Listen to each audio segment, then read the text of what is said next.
Voilà. Donc, la partie qui reste dans les chapitres les acides et les bases, c'est le dosage, où on utilise des termes, parfois on confond ce que veut dire un dosage, ou un titrage, ou un dosage par titrage. Donc le dosage, c'est pas à ce niveau-là que nous avons, que pour la première fois on va traiter le dosage. Vous l'avez déjà étudié l'année dernière. Rappelez-moi. Non, vous n'avez pas arrivé au dosage direct, au colorimétrique. Non. Donc c'est l'occasion, on peut refaire ce petit rappel, au cours duquel on va essayer de faire la différence entre ce qu'on appelle un dosage et un dosage par titrage. D'abord, le dosage, d'une façon très simple, c'est une méthode ou une technique qui est expérimentale, qui nous permet de déterminer la concentration d'une solution donnée à partir d'une solution donnée ou la quantité de matière d'une espèce dans cette solution. C'est ça le dosage.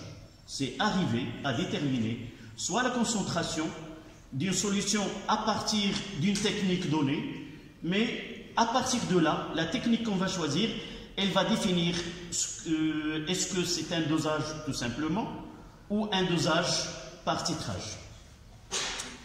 L'année dernière, mais c'était une année que nous n'avons pas pu terminer notre programme, où évidemment pour la première année, nous avons donné de l'importance aux deuxième année, et première année, on l'a laissé à côté, puisqu'ils auront l'occasion, et c'est une de ces occasions-là, de revoir ces techniques-là. Nous avons déjà dit au début de la chimie, nous avons dit que, en réalité, le suivi d'une transformation chimique se fait de deux méthodes. Rappelez-moi ces deux méthodes. Physique et chimique. Méthode physique et une méthode qui est chimique. La méthode physique, comment il est? Si nous voulons lui donner... La méthode physique, c'est essayer de déterminer une grandeur physique, soit le volume, soit la concentration dans une solution donnée. Et cette technique-là, c'est une technique qui est non destructive. Ça veut dire quoi? Ça veut dire qu'on ne se base pas sur une réaction chimique qui va détruire ou, si vous voulez, réagir. Une espèce, elle va réagir au cours de cette réaction-là. Donc, nous avons une solution. Les deux techniques qu'on devrait étudier l'année dernière, c'est le dosage par conductimétrie. C'est une technique qui est adoptée lorsque la solution qu'on veut suivre contient des ions. Évidemment, la première des choses, c'est que ces solutions doivent être diluées, et à partir de là, on va faire ce qu'on appelle une courbe d'étalonnage. Si je veux déterminer la concentration d'un ion donné dans une solution donnée, il faut au préalable tracer une courbe d'étalonnage, c'est-à-dire prendre une solution qui contient cet ion-là. On va essayer de prendre différentes concentrations qui sont connues et on essaie de mesurer la conductivité de ces solutions-là. À partir de ces données-là, on va tracer une courbe qui est la courbe d'étalonnage, la conductivité sigma, en fonction de la concentration. À partir de cette étude, on obtient une droite, évidemment dans le cas où les solutions sont diluées.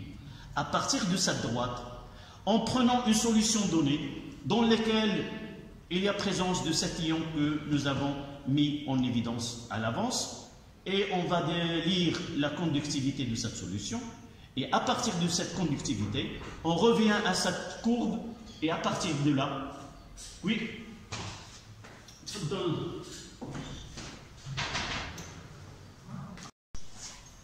et d'une façon générale, pour le dosage, il y a deux techniques.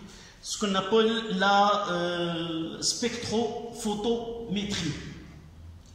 La spectrophotométrie, c'est une technique qui est dosage à partir, qui concerne uniquement les solutions qui ont une teinte donnée. Par exemple, nous avons vu la réaction entre I- et la réaction qui donne I2, et I2 il est connu par sa coloration de jaune vers le brun. Donc il y a des colorations la teinte change avec la concentration. Donc nous pouvons préparer à l'avance des solutions avec des teintes différentes, c'est-à-dire des concentrations différentes, et à partir de ces teintes, nous pouvons tracer une courbe qui est l'absorbance en fonction de la concentration. Et à partir de cette technique-là, nous pouvons une concentration de coloration bien définie ou de teinte bien définie. Nous pouvons remarquer cette solution, déterminer son abondance, c'est-à-dire la façon avec laquelle elle se comporte avec la lumière, et nous essayons de, sur cette courbe d'étalonnage, mettre l'absorbance et lire la concentration correspondante. Là, il n'y a pas de réaction chimique. Aussi, la conductivité, dosage par conductimétrie, c'est déterminer la conductance. De la même façon, au lieu de l'absorbance, on utilise la conductance avec un conductimètre qui lit la conductivité, et à partir de cette courbe d'étalonnage, on peut déterminer la concentration. Pour nous, cette année-là, on va s'intéresser au dosage par titrage. La première, c'est une technique qui est physique. Là, on va passer par une réaction chimique. Et dans cette réaction chimique, on parlera de titrant et de titré.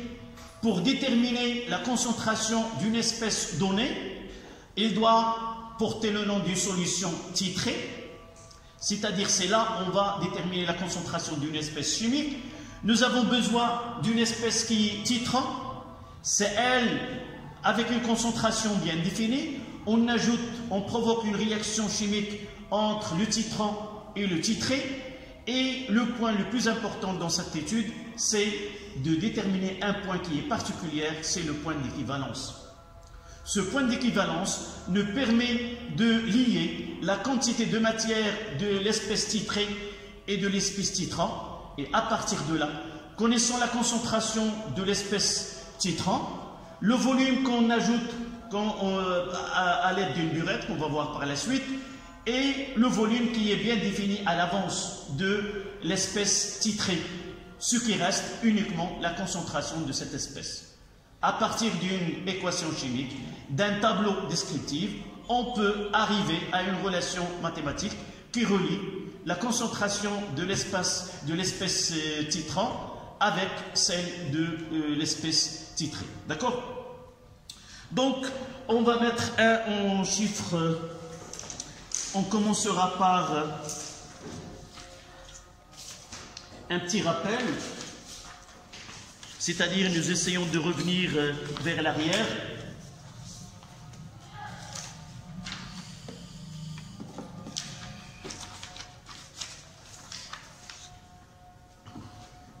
Donc, un en chiffre romain, dosage.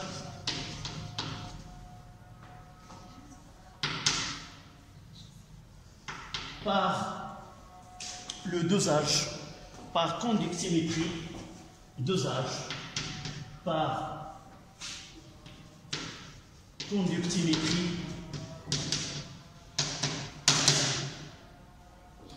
un petit rappel, c'est le rappel.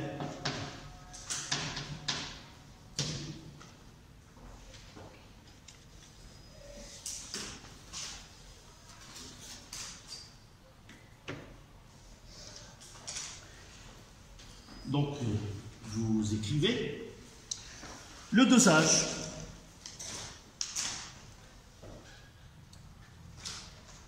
Le dosage, par principe, est une technique est une technique qui permet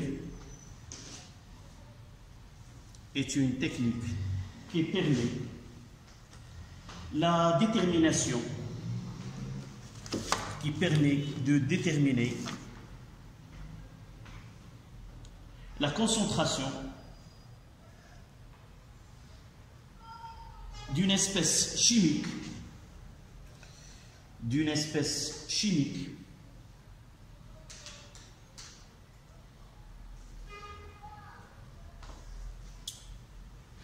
soit par à la ligne dosage spectrophotométrique,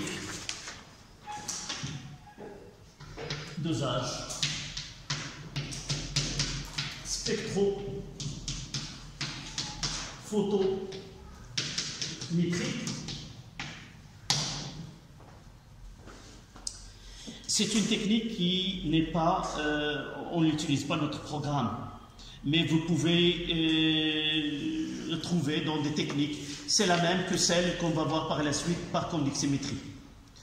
Donc, dosage spectrophotométrique, 2 points. Il concerne les solutions colorées.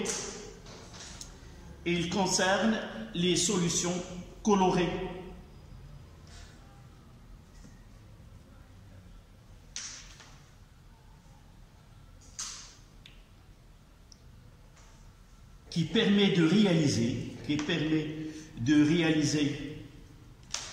une échelle de teinte,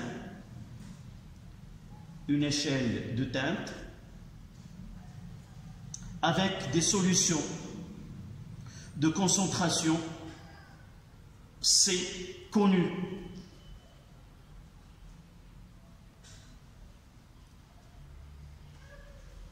Avec des solutions de concentration C connues. Petit c, c'est le symbole de la concentration. Point à la ligne. La mesure de l'absorbance. L',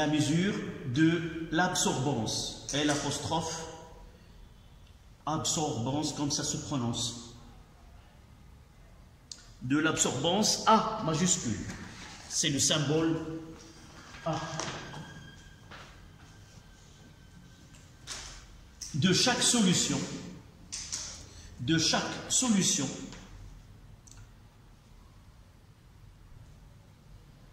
permet de tracer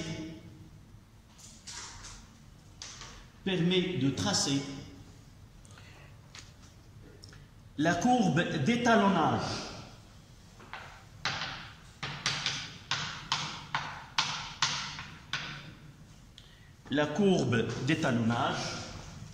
A est égal à F de C.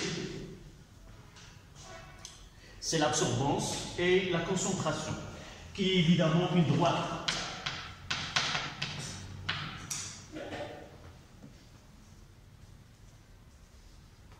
Par exemple, si nous voulons déterminer la concentration de I2 dans une solution donnée, nous devons à l'avance préparer des solutions qui contiennent cet ion avec différentes teintes, de jaune pâle, par exemple, on fait C10-2, 5-10-2, et ainsi de suite, au moins 5 ou 6 solutions, que nous connaissons à l'avance sa concentration, nous déterminons l'absorbance de ces solutions, et on trace cette courbe-là, A en fonction de C. C'est une droite. Et à partir de cette solution de concentration inconnue qui contient I2, nous déterminons son absorbance A, et dans cette courbe-là, on va essayer de déterminer, voilà, là c'est A, là c'est, je dis C, c'est une droite, je détermine A1, là, et j'essaie de déterminer C1. D'accord? C'est la même, celle avec le deuxième paragraphe, on parlera de la conductimétrie qui était au programme de l'année dernière. D'accord? Donc, vous mettez la solution de C inconnue, absorbance connue d'une solution A,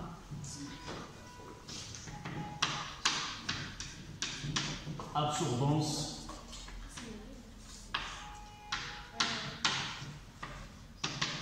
d'une solution de concentration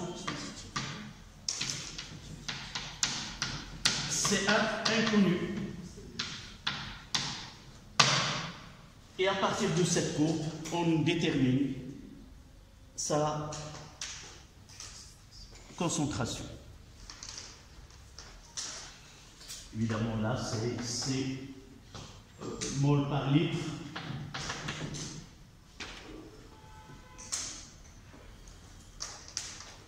Là, sa droite, c'est la droite d'étalonnage. Voici la première technique, c'est un dosage. Donc, là, on ne parle pas de titrage, on parle d'un dosage. Donc, un dosage, c'est une technique qui n'utilise aucune réaction chimique, on n'utilise pas une réaction entre deux espèces. Donc, c'est le terme de dosage. On passe à la deuxième tirée. C'est dosage conductimétrique. C'est celui qu'on devrait étudier l'année dernière. Dosage conductimétrique. Dosage conductimétrique.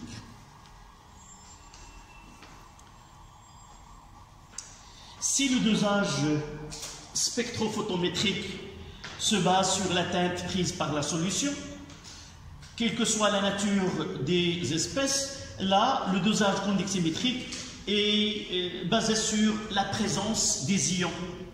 Si nous voulons déterminer la concentration d'un ion donné dans une solution donnée, nous pouvons utiliser cette technique-là. On doit avoir la première des choses, ce qu'on doit l'année dernière dans ce dosage par conductimétrie, nous avons dit que les solutions doivent être diluées et aussi on ne peut déterminer qu'une seule espèce donnée dans un dosage donné. C'est-à-dire, si je veux déterminer la concentration d'un ion donné, nous pouvons utiliser une solution qui contient, c'est de la même technique, une solution qui contient cet ion-là. Je veux déterminer la concentration de l'ion Cl- dans le nitrate d'argent, par exemple. Donc, je peux prendre une solution de NaCl, elle contient l'ion Cl-, de concentrations différentes, avec des mesures, on mesure chaque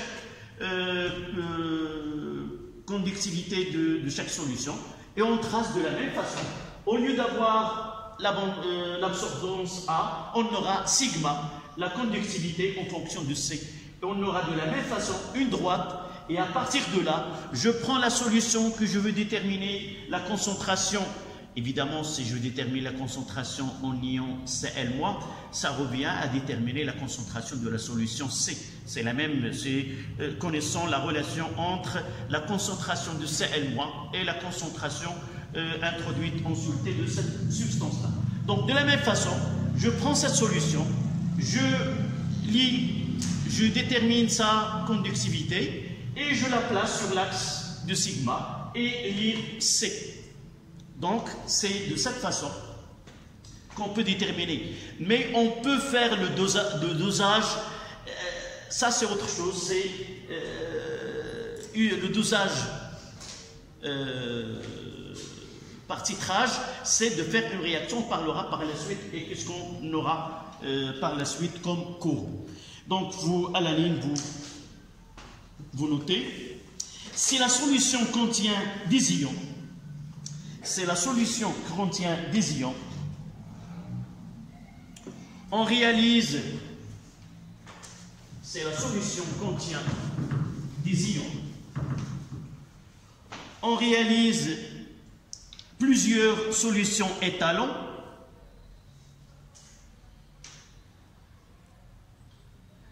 Contenant l'ion à doser.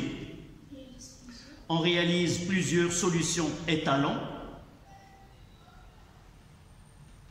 Lorsqu'on parle d'une solution étalon, c'est-à-dire une solution que nous connaissons très bien sa concentration. D'accord? Étalon, E, accent, comme le talon, mais avec étalon.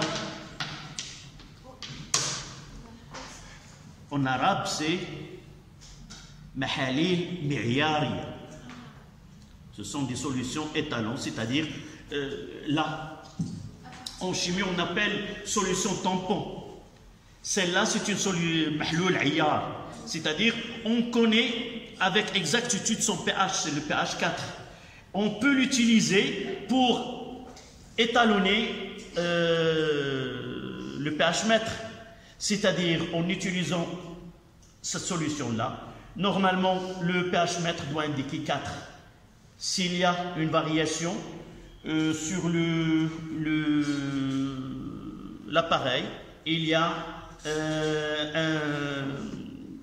on essaie d'adapter avec un tournevis et adapter le 4 sur le cadran de l'appareil. Donc, contenant l'ion à doser, plusieurs solutions étalons contenant l'ion à doser.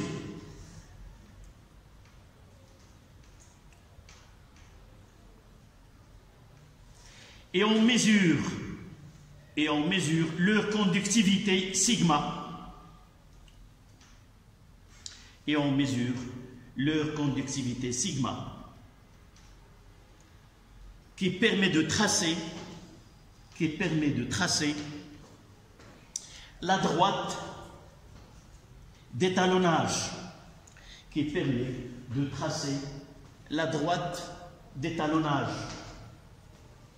Deux points, sigma est égal à F de C.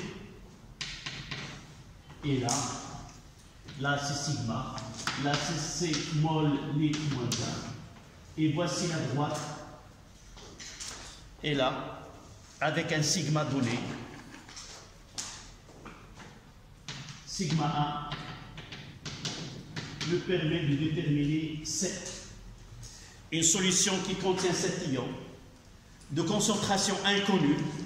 Nous utilisons la même cellule conductimétrique avec laquelle nous avons fait cet étalonnage. Ça, c'est plus important. C'est-à-dire, le dispositif avec lequel nous avons fait cet étalonnage, nous devons le garder. Et avec ce dispositif, nous essayons de déterminer la conductivité de cette solution. C'est-à-dire qu'il ne faut pas changer les paramètres de l'étude. Même cellule, dans les mêmes conditions, dans la même température et dans l'unisson sigma 1. Et par la suite, on détermine ce C1.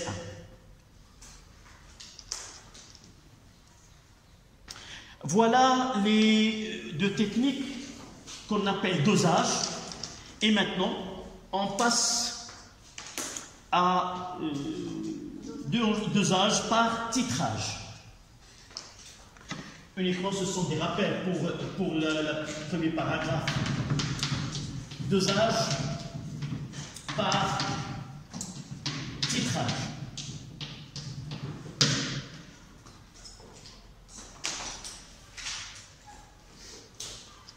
De 1, le principe.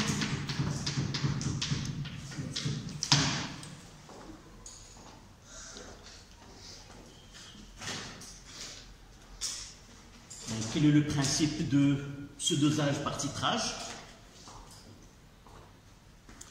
D'abord, il y a plusieurs techniques de dosage par titrage. Ce que nous avons vu l'année dernière, on appelle le dosage direct. Le dosage direct, c'est le dosage par titrage direct. C'est une technique qui met en évidence une réaction chimique entre deux espèces d'une façon directe. Nous voulons déterminer la concentration d'un titré. Donc on choisit un titrant qui réalise une réaction chimique qui est totale et unique et rapide. Et à partir de là, nous pouvons déterminer la concentration de cette espèce-là. Dans certains cas, parce que ce n'est pas évident de trouver une réaction chimique qui portera le nom de la réaction de dosage, c'est pas évident. Et par la suite, dans certains cas, on peut faire ce qu'on appelle un dosage indirect. Si on ne trouve pas cette espèce qui peut réaliser cette réaction directe avec l'espèce titrée, donc on fait une réaction avec une autre espèce et avec un volume bien défini, et nous faisons un dosage de la quantité qui reste par exemple, pour être bien clair, j'ai une espèce A, je veux déterminer sa concentration CA. Je ne peux pas réaliser un dosage qui est direct. Donc, j'utilise une espèce B de volume bien défini et de concentration bien définie. C'est-à-dire, j'ajoute une quantité NB qui est bien définie. Cette technique nous oblige à utiliser ce B en excès. Ça veut dire, elle va réagir A, elle va réagir totalement avec B et il va disparaître. Et qu'est-ce qu'on va faire par la suite? On va doser ce qui reste de B. Connaissant de ce qui reste de B, nous pouvons connaître ce qu'il y avait de A avant qu'il y ait une réaction. Nous avons NA, nous avons NB. Ce qui reste, d'après, si nous considérons que les coefficients stéchiométriques sont 1, 1, nous pouvons dire que ce qui reste de B, c'est quoi? C'est NB moins NA. Donc, on va faire un dosage de ce qui reste de B. Et connaissant ce qui reste de B, je peux connaître ce qui était en A. D'accord? C'est ça ce qu'on appelle le dosage indirect. D'accord? Il y a d'autres techniques qu'on appelle le dosage en retour. Vous allez, Inch'Allah, par la suite l'étudier en chimie. Mais pour nous, dans notre programme, soit en première année, soit en deuxième année, toujours on traite le cas d'un dosage qui est direct. Et toutes les réactions qui sont proposées sont des réactions qui tolèrent bien cet dosage direct. D'accord? Donc, à la ligne, un dosage par titrage direct.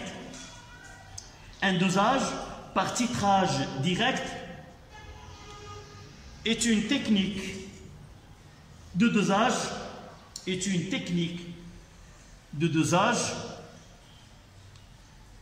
mettant en jeu une réaction chimique. Mettons en jeu une réaction chimique.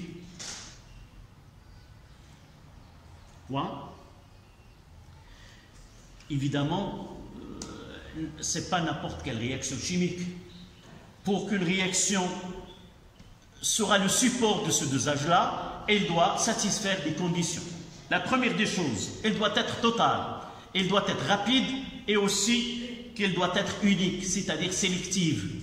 Lorsque une espèce chimique entre dans une solution, elle va rencontrer plusieurs espèces.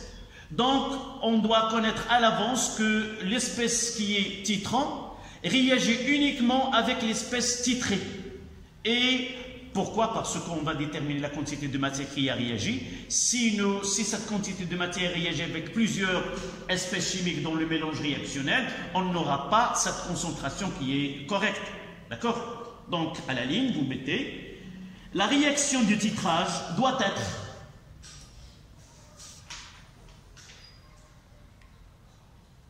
totale, rapide et unique.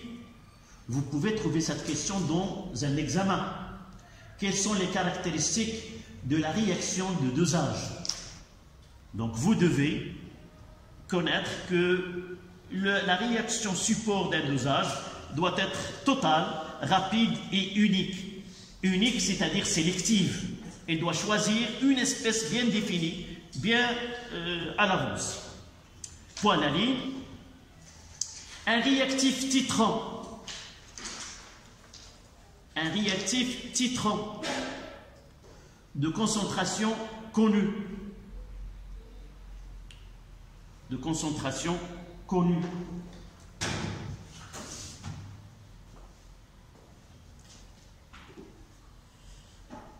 Réagit avec un réactif titré. Réagit avec un réactif titré.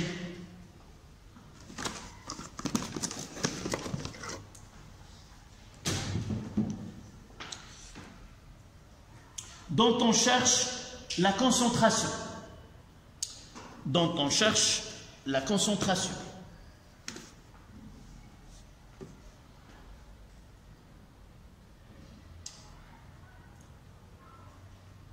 Point la ligne. Vous vous rappelez en tronc commun, la première leçon, ça fait des années, nous avons parlé des types des mesures qu'on réalise. Il y a des tests qui sont destructifs et des tests qui sont non destructifs. C'est-à-dire, en lisant le pH, il n'y a pas de destruction de l'espèce chimique à l'intérieur. En utilisant la conductimétrie, aucune espèce chimique ni disparaît ou il apparaît dans le mélange. Donc, ce sont des techniques non destructives. Mais le titrage, à la différence des dosages que nous avons déjà cités, ce sont des techniques destructives. C'est-à-dire, il y a une espèce chimique qui va réagir et disparaître, et apparition d'une autre espèce. Donc, à la ligne, cette méthode de dosage est destructive. Cette méthode de dosage est destructive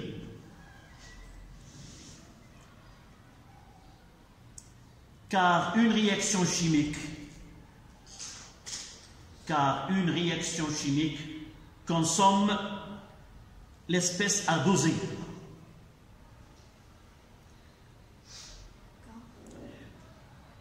Car une réaction chimique consomme l'espèce à doser.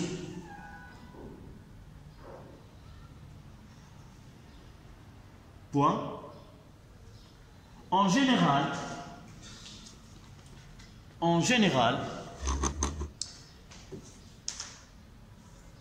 le réactif titrant,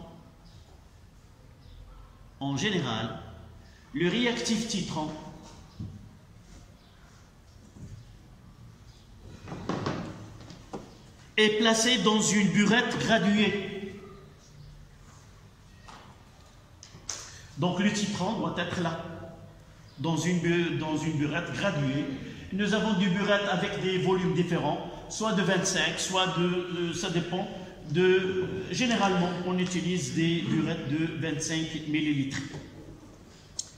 Et le réactif titré,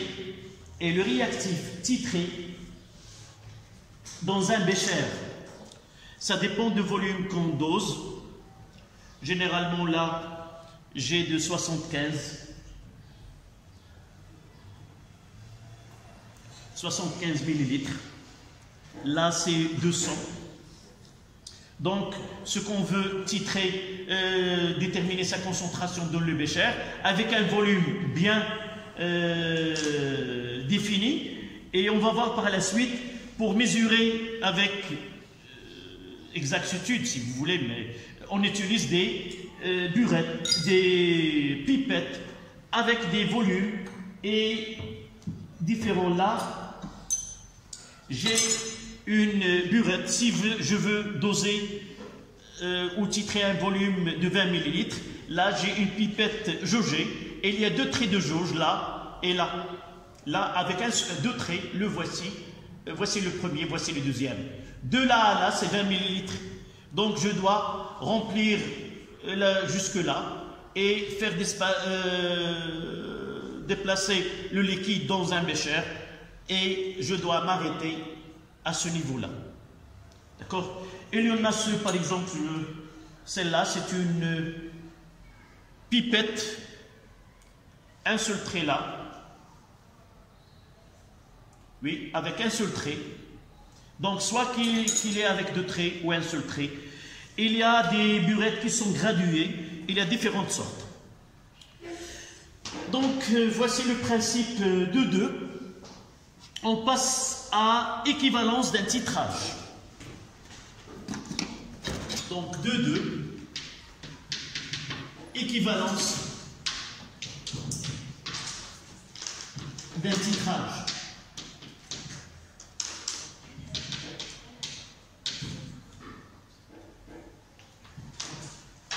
Équivalence d'un titrage.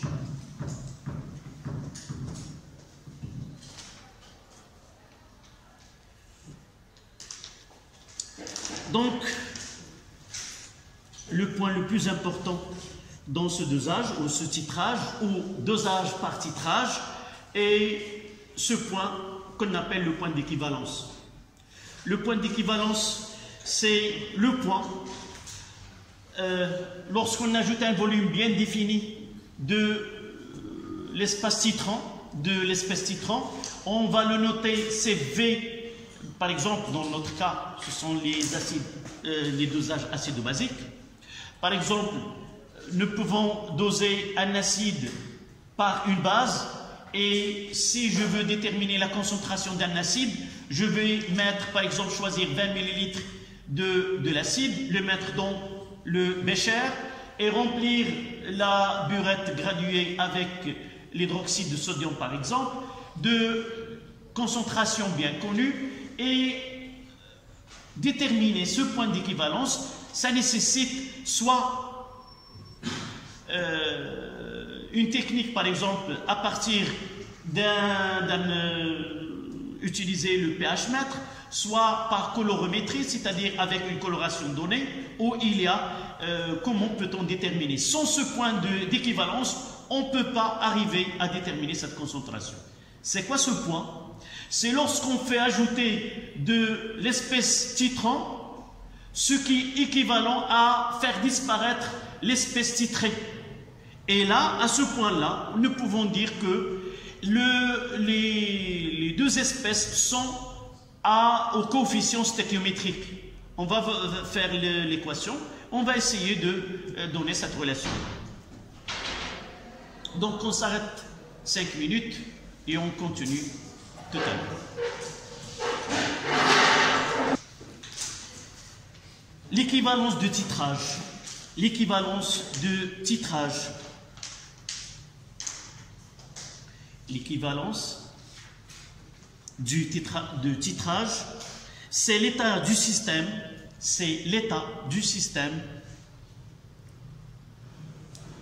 pour lequel le réactif titrant et le réactif titré ont été introduits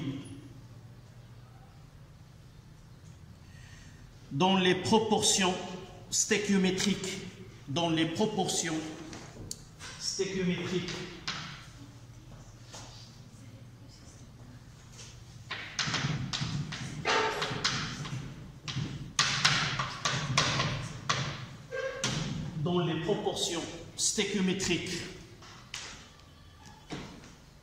virgule.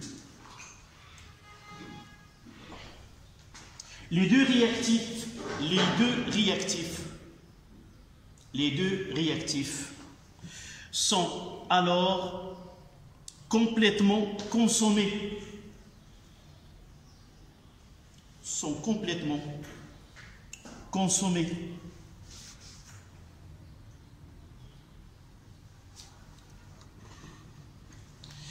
Si nous prenons l'équation de titrage, d'une façon générale, c'est A grand A plus petit b grand B donne petit c grand C plus petit d grand D. Là, c'est CA VA. Là, c'est CB VB. Là, 0, 0. Donnez-moi le CAVA moins quoi?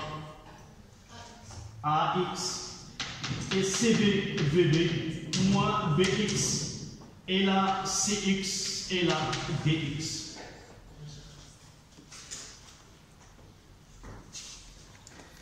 à l'équivalence, qu'est-ce qu'on peut écrire à l'équivalence? À l'équivalence, nous avons dit que les deux sont totalement consommés, c'est-à-dire CA, VA moins AX est égal à 0 et CB, VB moins BX est égal à 0. Ce qui donne CA, VA sur A est égal à CD, VB sur B. Je vais tirer X de là. Ça sera CA-VA de l'autre côté. Donc X c'est CA-VA divisé par A. Et de même, X là c'est CB-VB moins sur B. X c'est la même dans les deux équations. Mais pour nous, dans le dosage acido-basique, les dosages acido-basiques, dans le dosage acido-basique, généralement on utilise un monoacide avec une base et A est égal à B est égal à 1. Et si A, là c'est C1.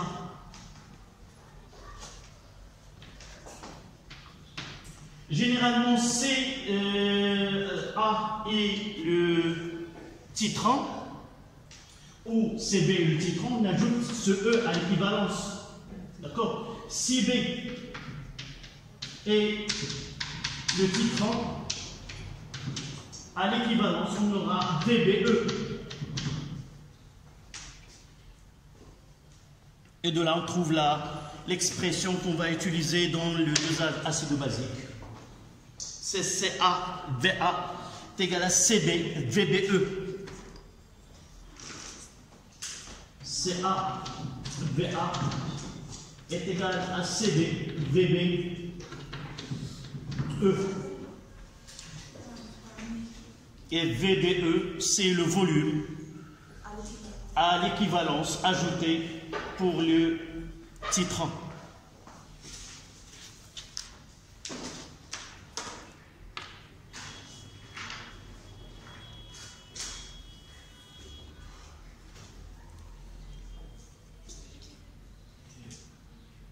Donc, qui peut me donner une définition qui est très simple, qui marque ce point d'équivalence? Simplement, ça représente quoi? Le point d'équivalence, c'est l'état du système où on ajoute autant de titrants pour que le titré soit totalement consommé. C'est-à-dire que à l'équivalence, le titrant et le titré sont sont mélangés selon les coefficients stéchiométriques. Donc voici le point d'équivalence, ce qui nous mène vers comment déterminer ce point d'équivalence. Donc repérage, là 2, 3. Repérage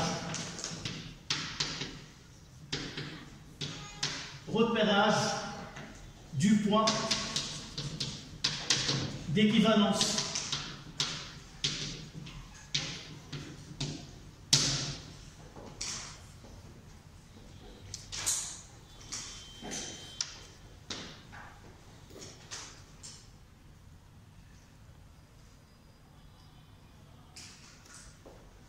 Donc, pour avoir un point, nous devons passer par une courbe. Donc, l'étude consiste à réaliser le dosage par titrage. J'ai dit qu'on prend un volume bien défini de l'espèce titrée. Mademoiselle? Repérage du point d'équivalence.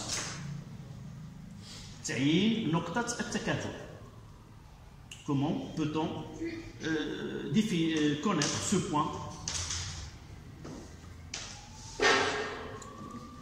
D'accord? Donc, lorsqu'on décide une technique, c'est-à-dire c'est un travail qui nécessite un dispositif expérimental. Nous avons déjà dit que le dispositif expérimental, ça nécessite, je dois le faire passer de ce côté-là. On le gardera pour le samedi, Inch'Allah. CB fois VB. CA. VA, oui. CA, VA est égal à CB fois VBE. J'ai dit que nous devons utiliser un dispositif expérimental et nous devons réaliser des mesures. La première des choses, c'est choisir un volume bien défini. Par exemple, dans ce cas-là, j'utilise le bleu de bromothymol. Le bleu de bromothymol, c'est un indicateur coloré qui est là, vous voyez que la coloration il est verte. Dans un milieu acide, il est jaune. Et dans un milieu basique, il est bleu. Je vais mettre quelques gouttes là.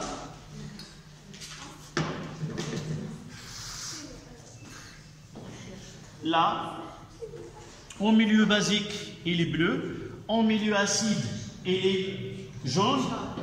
Cet indicateur coloré est là une zone de virage du jaune vers le bleu ou du bleu vers le jaune, ça dépend quel dosage qu'on fait. Si nous voulons définir la concentration ou arriver à la concentration d'un acide, on mettra l'acide dans le bécher, quelques gouttes de bleu de bromothymol, à savoir que l'acide là, le choix de l'indicateur coloré dépend du dosage qu'on fait. Pour que ce bleu de bromothymol soit adéquat dans ce dosage, il faut avoir un dosage entre un acide fort et une base forte. Mais le dosage d'une façon générale, on peut avoir un acide faible qu'on va doser avec une base forte, ou toujours il y a dans notre programme, le dosage toujours nécessite au moins un soit fort. Base forte avec acide fort, on aura là, on doit utiliser le bleu de bromothymol parce que la zone de virage de cet indicateur coloré, elle encadre le pH 7. Si j'utilise un acide faible et j'utilise une base, évidemment doit être forte, dans ce cas-là, on doit choisir un indicateur coloré, celui-là ne sera pas n'encadrera pas ce point d'équivalence. On parlera dans l'exercice que vous avez dans cette série. Donc, toujours, il y a un acide dosé par une base, acide faible avec une base forte. On peut suivre par, on ajoute un volume VB, puis on lit le pH. Nous dressons dans un tableau où il y a le volume de la base ajouté avec le pH lu. Avec ces valeurs-là, soit on dresse, soit on utilise un logiciel ou un tableur qui va faciliter la tâche et prendre ces valeurs et donner une représentation graphique que celle que vous avez sur cette feuille-là. Essayez de voir les deux exemples que vous avez. On peut avoir deux types de courbes, soit que le pH 0 initial commence avec une valeur inférieure à 7. Je ne sais pas si vous avez deux différents. Une commence par un pH qui est supérieur à 7 et autre qui est... Non, les deux commencent... Les deux, oui, acide. D'accord. Là, vous voyez, soit que à pH est égal à 0 et il est supérieur à 7, ça veut dire qu'on dose une base par un acide. C'est la première des choses. On dose une base par un acide. Et là, on dose un acide par une base. Pour simplifier les cas qu'on peut avoir, en réalité, on peut avoir 4 cas. Soit acide fort avec base forte, soit une espèce qui est faible, soit acide faible avec une base forte, ou une base faible avec un acide fort. On aura ces cas-là.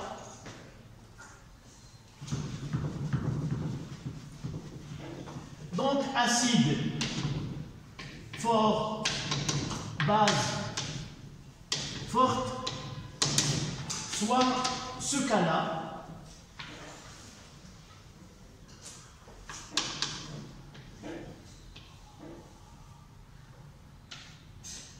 Et dans ce cas-là, ce point d'équivalence, on va parler de la détermination. Là, c'est, qu'est-ce que je vais mettre ici? C'est le pH. En fonction de quoi? Volume. Quel volume? C'est quoi dans ce cas-là? Je commence par, qui est dans le bécher? C'est l'acide. Donc, en fonction de VB. Là, c'est une base en fonction de VA. Donc, ce qu'on appelle des expériences assistées par ordinateur, on peut relier la sonde de pH mètre avec un logiciel qui permet de lire d'une façon automatique les valeurs et de tracer cette courbe. Pour notre programme, toujours dans les exercices, vous avez à travailler sur des courbes déjà données. Donc, nous voyons là cette courbe-là qu'on va tracer. Si nous voulons donner des intervalles. Quel intervalle important dans ce cas-là ou l'autre cas? Vous voyez qu'il y a, voilà un intervalle, voilà un autre, et voilà le troisième. Qu'est-ce que vous constatez pour l'intervalle 1? Évidemment, presque une droite, mais une grande variation de volume est accompagnée par une faible variation de pH. Mais ici, dans ce point-là, on passe d'abord d'une solution acide à une solution basique, c'est-à-dire on passe par un point qu'on appelle le point d'équivalence. Et là, une petite variation de volume donne une grande variation de pH. De l'autre côté, là, on revient une grande variation de volume de la base ajoutée donne une faible variation de pH. Donc nous avons trois parties, si vous voulez, de cette courbe. Et la partie la plus importante, c'est ce passage de solution acide vers la solution basique. Donc il contient le point le plus important. Comment peut-on déterminer ce point-là? Soit par la méthode graphique, c'est-à-dire la méthode de tangente. Généralement, on vous donne soit les deux tangentes là et là, ce sont deux droites parallèles, soit on vous donne même la troisième droite. Généralement, on vous donne deux droites et vous essayez de déterminer ce point d'équivalence. On trace la perpendiculaire aux deux et on trace la médiane de ce segment-là, et la médiane de ce segment passe par ce point E. Donc là, cette distance doit être égale à cette distance, et là c'est le point E. Et il nous donne le pH E, et là le VB E. C'est le volume de la base ajoutée à l'équivalence. D'accord? Donc ce que vous... Généralement, c'est l'unique méthode sur laquelle nous travaillons, c'est la méthode des tangentes. Donc, on peut...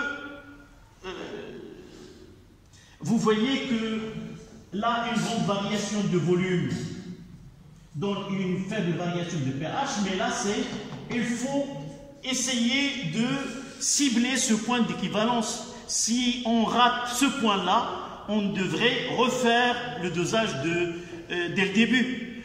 Donc c'est pour cela, lorsqu'on utilise un indicateur coloré qui est adéquat à ce dosage-là, lorsque nous essayons de voir ce changement, apparition de changement de couleur ou l'apparition d'une autre couleur, ça dépend de l'indicateur coloré, on essaie d'ajouter goutte à goutte pour ne pas dépasser ce point d'équivalence. Mais généralement, le travail au laboratoire se fait au moins 3 fois. La première, on estime vers quelle valeur de VB on a ce point d'équivalence. Par exemple, au voisinage de 12, je refais le travail de nouveau et lorsque j'approche de 12, à partir de 11, j'essaie de faire passer goutte à goutte et de bien localiser ce point E. Déterminer ce point E, nous pouvons le faire comme vous le soit à partir d'un de pH mètre, soit d'un indicateur coloré. Ce sont des méthodes qui nous aident à repérer ce point d'équivalence. D'accord? Donc à la ligne. L'équivalence du titrage. L'équivalence du titrage. Nous passons à le repérage. Le repérage de l'équivalence. Le repérage de l'équivalence d'un titrage.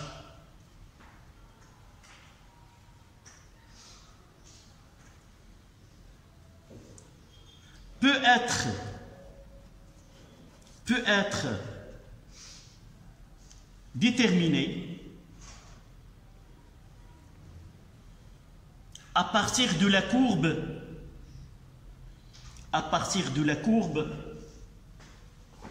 pH est égal à F de VB ou pH est égal à F de VA. C'est-à-dire, si on fait le dosage d'un acide par une base, on fait le dosage d'une base par un acide.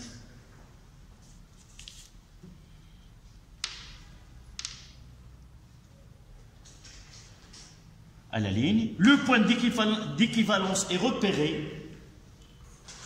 Le point d'équivalence est repéré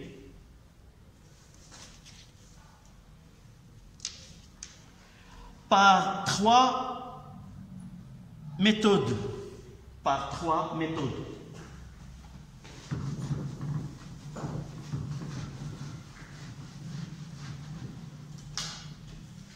Deux points la ligne premier tiré.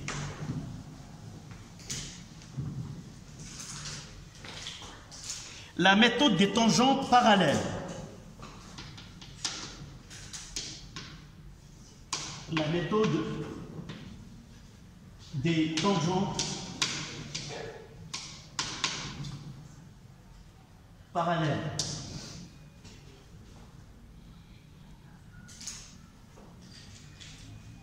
Deux points. Tracer deux tangentes à la courbe. Tracer deux tangentes parallèles. De part et d'autre, deux sauts de pH. De part et d'autre, deux sauts, le saut S-A-U-T. Ce changement brusque. Deux sauts de pH. Et on fera ce schéma.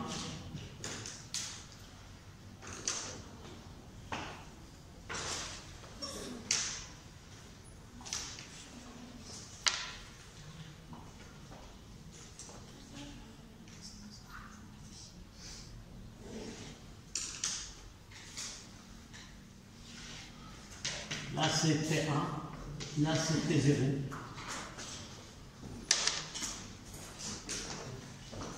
La perpendiculaire. Puis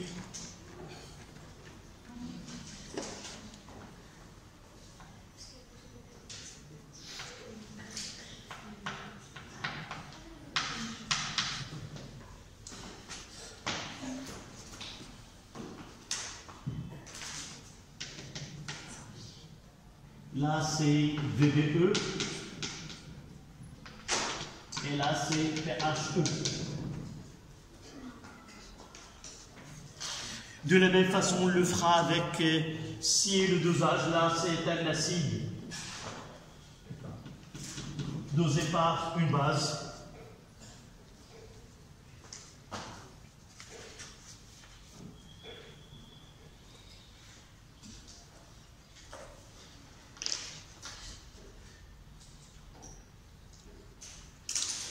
à remarquer qu'en réalité, comme j'ai dit tout à l'heure, nous avons, si nous essayons de donner les 4 courbes qu'on peut avoir, en réalité, nous aurons une comme ça.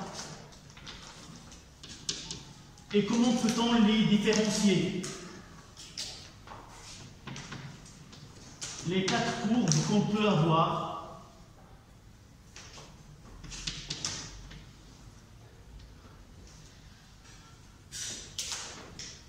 là,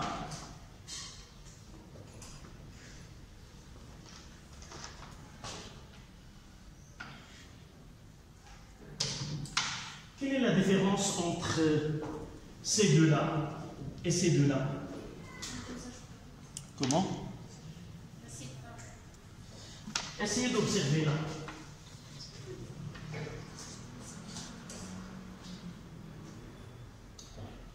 Là, c'est une courbe. Mathématiquement, il change de signe. Est-ce que vous êtes d'accord? La concavité de la... Ça veut dire quoi? Ici, il existe quoi? Un point d'inflexion. Il existe ici un point d'inflexion et ici un point d'inflexion. Ça veut dire quoi? Ça veut dire que la fonction, la dérivée de la fonction s'annule et change de signe. Ça veut dire, là, pour nous, ce point d'inflexion-là, il n'y a pas... si on fait la dérivée de cette fonction, on ne va pas trouver que la dérivée change de signe dans ce cas-là. Et par la suite, on parlera d'un point d'inflexion ici. E1, par exemple, on définira. À ce point-là, on va lui associer soit là, soit là. On montre que ce point-là, si nous avons ici VAE et si nous avons ici VBE, on montrera que ce point-là d'inflexion, c'est VAE sur 2. Et là, c'est VBE sur 2. Et c'est ce point, et le point d'équivalence, ce point s'appellera le point de la demi-équivalence. Là, on n'a pas de point de demi-équivalence. Là, il s'agit d'un dosage d'un acide fort par une base forte. Là, d'un dosage d'une base forte par un acide fort. Et dans tous ces deux cas, c'est le pHe est égal à 7. Et aussi le pHe est égal à 7. Et là, on a le pHe. Donnez-moi quelle est la nature de la solution à l'équivalence lorsqu'on fait le dosage d'une base forte avec un acide fort. Comment est le pH à l'équivalence? Essayons de voir ce que nous avons dans la solution. Un acide fort, est-ce qu'il a une base conjuguée? Tous les acides forts, ils ont une base qui ne réagissent plus. Ça veut dire, à l'équivalence, tout l'acide est, si vous voulez, neutralisé par la base. Et on aura à l'équivalence une solution qui est neutre.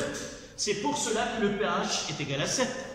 D'accord? On neutralise l'acide, il n'y a pas de base conjuguée. D'accord? Dans ce cas-là, c'est le cas, par exemple, de dosage de l'ammoniac par l'acide chlorhydrique.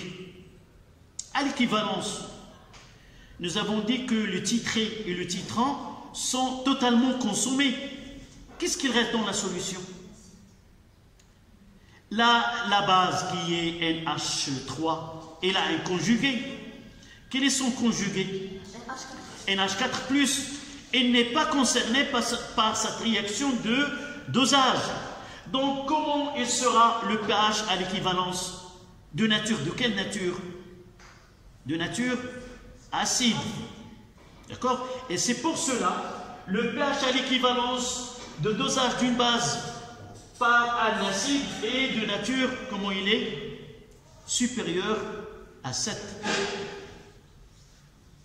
Ça, c'est pour contrôler la recherche de ce point d'équivalence. Donnez-moi ce qui se passe de l'autre côté. Le dosage d'un acide faible par une base forte. Comment est le pH à l'équivalence? Comment il est? Basique. L'explication. Donc là, à la base, il va réagir avec l'acide faible.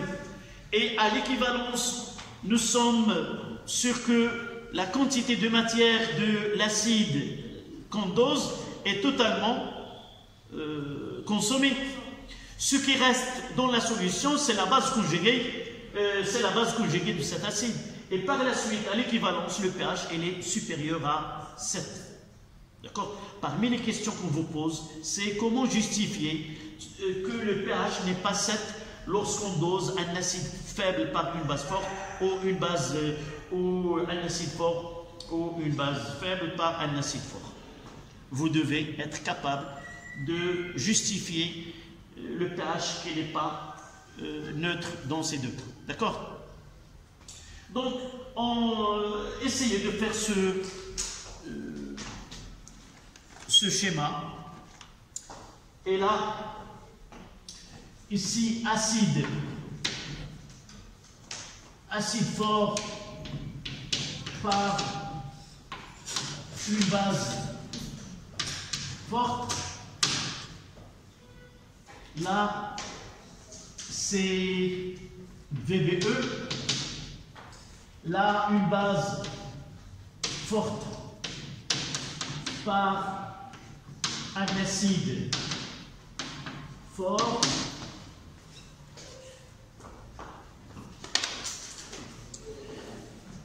Là, c'est une base faible. Vous devez, chez vous, lorsque vous révisez, essayer de retracer ces courbes-là et de la noter, de les différencier parce que c'est l'objet des exercices qu'on trouvera par la suite. Donc là, c'est quoi? C'est un acide. C'est une base. Donc là, c'est le pH 0. Même ici, le pH 0.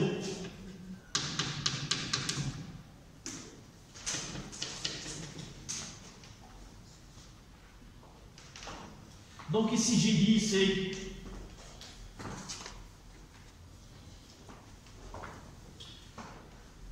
base faible par acide fort. Et là, acide faible par une base forte. Il nous reste à identifier ce point de demi-équivalence, ça représente quoi pour nous et quelle est l'information qui peut nous donner ce point-là.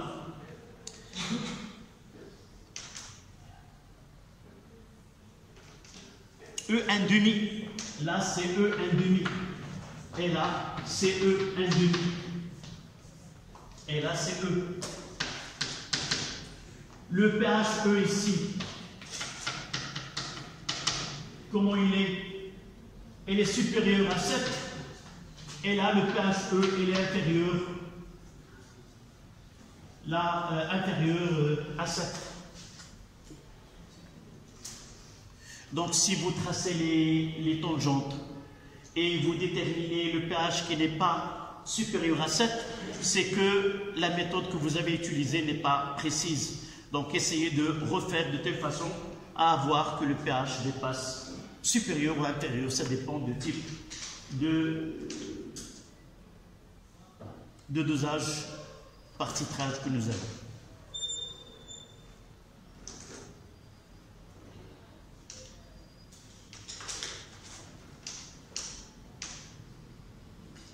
Il me reste à identifier les coordonnées de ce point E1,5. Et parmi les questions qui sont posées, c'est d'utiliser ce point pour répondre à certaines questions. Dites-moi que représente ce point de demi-équivalence du point de vue quantitatif concernant l'espèce titrée et son conjugué. Dans ce cas-là, à la demi-équivalence, ça représente quoi réellement? La consommation de la moitié. Donc la moitié dans ce cas-là, la moitié de la base titrée a été transformée en quoi? En acide conjugué. Et par la suite, quelle est la quantité de matière de l'acide et la base conjuguée? Elles sont égales. Et par la suite, les concentrations sont égales. Et quelle information peut nous donner à la demi-équivalence? La concentration de l'acide dosé ou de la base dosée est égale à la concentration de son conjugué. Comment peut-on exploiter cette information et arriver à définir une grandeur que nous avons déjà traitée?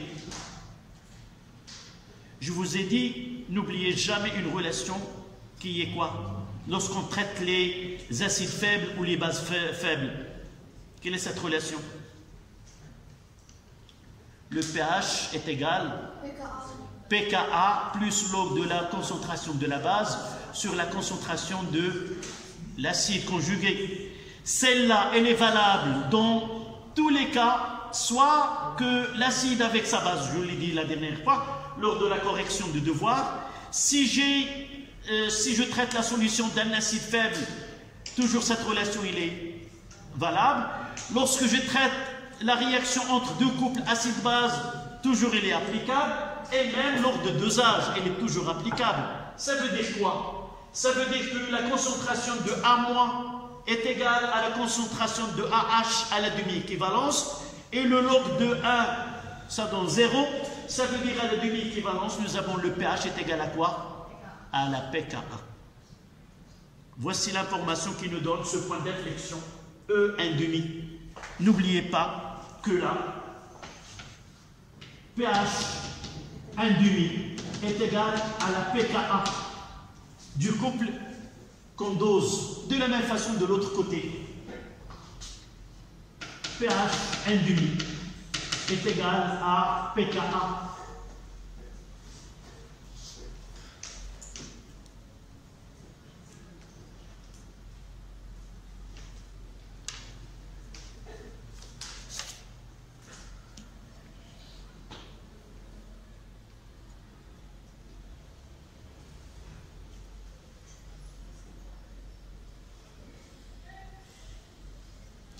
Généralement, dans certaines courbes là, c'est difficile parfois lorsque la courbe elle est comme ça.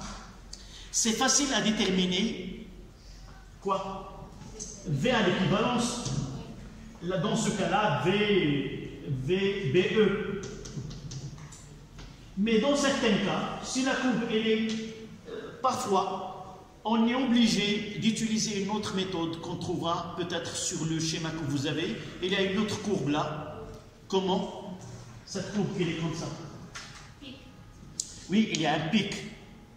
On va passer dans le même cas. Cette courbe là, c'est la dérivée de pH par rapport à VB.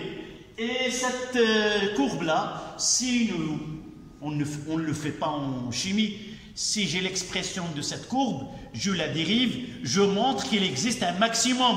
Ce maximum, il est lorsque VB est égal à VBE.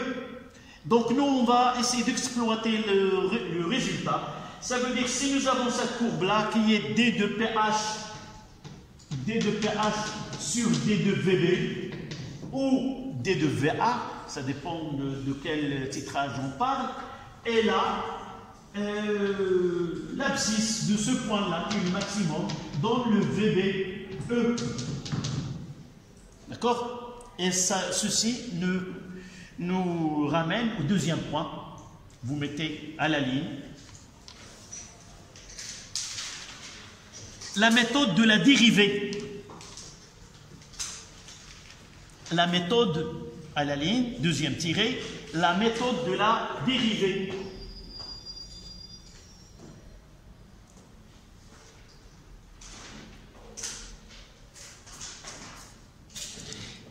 l'abscisse du pic, l'abscisse du pic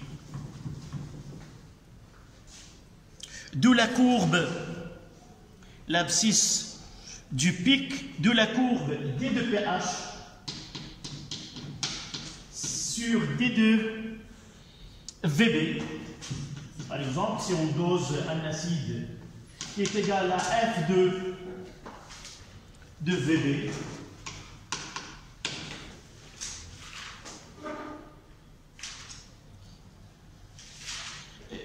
tout à l'heure, nous avons, voici les courbes que nous avons. Là, c'est VB. Donc, voici cette courbe. Celle-là, c'est pH est égal à F de VB. Il suffit de travailler avec un logiciel, ou un tableur, on lui donne la fonction.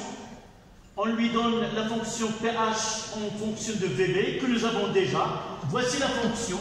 Et là, les valeurs de pH avec VB, elle est capable de réaliser la dérivée de la fonction pH est égal en fonction de VB et de tracer cette courbe-là sur le même graphe que celui-ci. Et on trouve là cette courbe-là. Voici le pic. Là, c'est VBE. D'accord? Dans ce cas-là, il suffit de déterminer ce pic-là et la projection sur l'axe de VB, ça détermine VBE. D'accord? Là, c'est D2 pH sur D2 VB.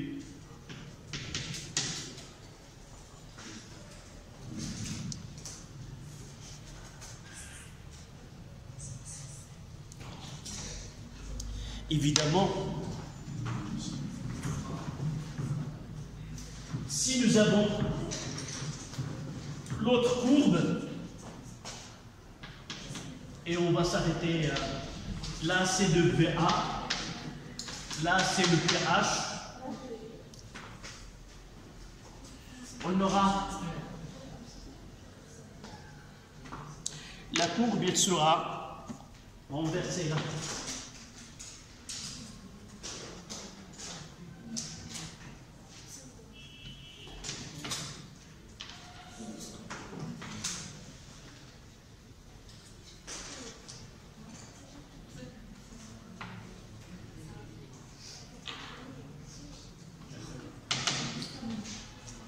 Voici le pic